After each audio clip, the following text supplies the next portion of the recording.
হুগলি জেলার বৈদ্যবাটি পৌর এলাকার শেওড়াফুলির পুলিশ ফাঁড়ির সামনে রেলওয়ে ইন্দিরা পার্ক থেকে সংগঠিত জমায়েত নেতাজি জয়ন্তীতে নেতাজি সুভাষচন্দ্র বসুর প্রতি শ্রদ্ধা নিবেদন করে এক বিশাল সুসজ্জিত পদযাত্রা তথা শোভাযাত্রা শুরু হয়।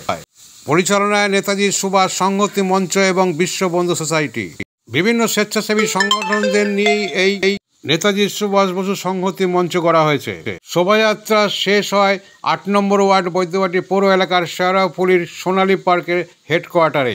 উল্লেখযোগ্যদের মধ্যে উপস্থিত ছিলেন বিশিষ্ট সমাজসেবী বিভু মুখোপাধ্যায় থেকে শুরু করে ডানকুনি এলাকার শিক্ষক অমলেন্দু ঘোষ সহ বৈদ্যবাটির প্রাক্তন উপপৌর প্রধান তথা টানা ৬ বারের পৌর সদস্য, পৌর বোর্ডের সবথেকে সিনিয়র কাউন্সিলর প্রবীর কুমার পাল, পুরুলিয়া থেকে আগত বিশ্ববন্দিত সংগঠন আনন্দমার্গ প্রচার সংঘের দিল্লি সেক্টরের ভারপ্রাপ্ত ইনচার্জ আচার্য নবারুণানন্দ অবধূত সহ বিশিষ্ট সমাজসেবী এবং যোগদানকারী সংগঠনগুলির প্রতিনিধিগণ। এই শোভাযাত্রার এবং আলোচনার পর্বের তাৎপর্য হল হুগলি থেকে শুরু করে সারা বাংলা এবং সারা দেশ জুড়ে নেতাজি সাইক্লোন গড়ে তোলা। তাই নেতাজি ঝড় শীর্ষক আলোচনাতেও উপস্থিতগণ বক্তব্য রাখেন। আপনারা দেখছেন এখন নজর ইএনসি বাংলা থেকে। আমি ডাক্তার সঞ্জয় সেন আপনাদের সামনে। এই নেতাজি সম্পর্কে যে আন্দোলন, তার যে একটা ঝড়ো আন্দোলন হওয়া উচিত, এটা আজকের এই আবেদন। আজকে আমরা চাই নেতাজি ঝড় সমগ্র দৃষ্টিভঙ্গিতে যত সমস্ত সংস্থা আছে এবং সামাজিক সচেতন মানুষ আছে তারা সবাই এগিয়ে আসুক, এই আন্দোলনকে আরও বৃহত্তর করা যাক এবং বিভিন্ন দিকের আন্দোলন ছড়িয়ে দেওয়া যাক।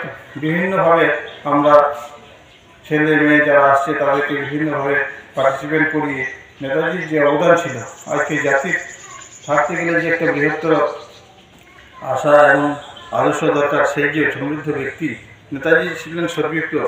তার যে মানসিকতা ছিল ক্ষত্রিয়, বিপ্রিয়, ক্ষত্রিয় এবং বৈশ্য, এই 4টা মানসিকতাই তার মনের মধ্যে ছিল।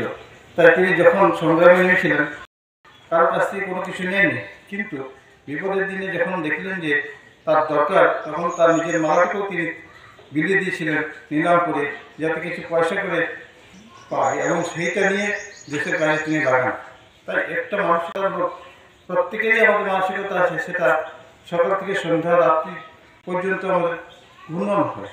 তো এই যে সদ্বিপ্লব, সেই সদ্বিপ্লবের আবার যাতে প্রকাশ হয়, ভবিষ্যতে নাগরিকদের মধ্যে সচেতনতা জাগে এবং সমস্ত মধ্যে কোনো মানুষ যাতে এগিয়ে আসে, সেই জন্য নেতাজি এই ঝড় আন্দোলনকে সমর্থন করি এবং আজকে নতুনভাবে আমরা এই আন্দোলনকে চাই ব্যাপক হারে সজাগ করতে চাই।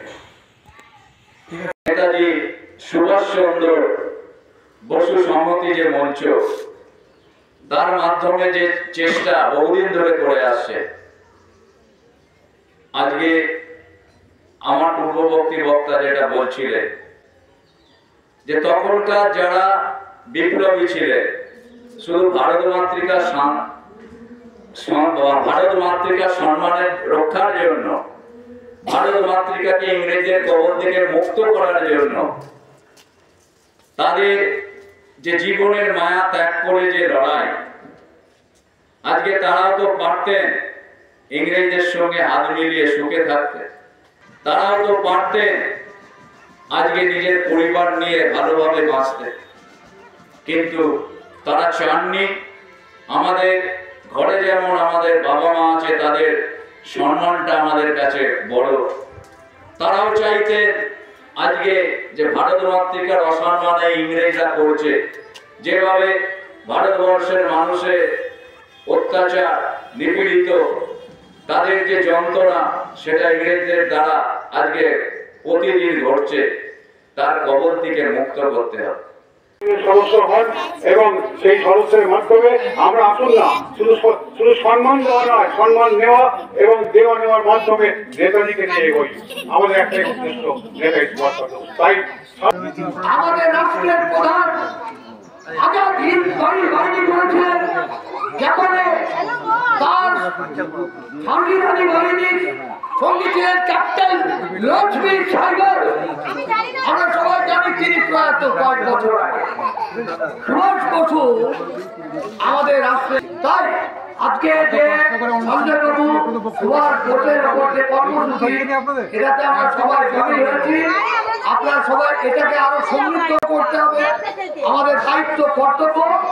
আগামী দিনে সেই কাজ আমরা করতে পারবো এই প্রত্যাশা নিয়ে, এবং কৈশোরের কিশোরের পর্ণে পরিণত দেব। সবুজ শ্যামল গৌরবান্বিত হয়েছে এই নেতাজি সুভাষ বসু সংগঠন মঞ্চ, একে আরো সমৃদ্ধ করে তুলবেন এই প্রত্যাশা নিয়ে আপনাদের পুনরায় শ্রদ্ধা নমস্কার অভিনন্দন জানিয়ে আমার কথা শেষ করছি। ধন্যবাদ।